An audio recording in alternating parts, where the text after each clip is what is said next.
لا الراجل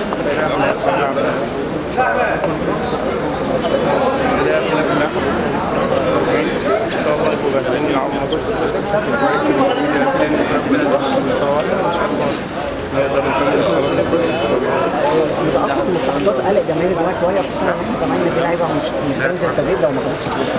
حقنا يعني اللعيبه عملوا كل اللي عليها، صعبوا بشكل كويس. في ناس خرجوا من الدوري الثاني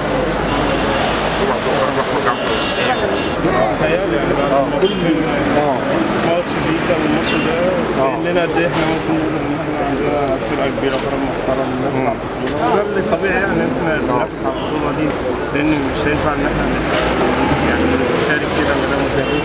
ان شاء الله ربنا يسهل ونقدر نكمل فيه بشكل كويس ان شاء الله. طب بالنسبه للدوري ده عندنا ماتش بعد يومين، شايف ان ده مش مرهق شويه عليه؟ لا الراجل هو اتكلم مع اللعيبه ان هو يقدر يدخل ناس كتير الفتره اللي جايه عشان اللعيبه كلها تبقى في الفورمه بتاع الماتشات، ان شاء الله ربنا يسهل.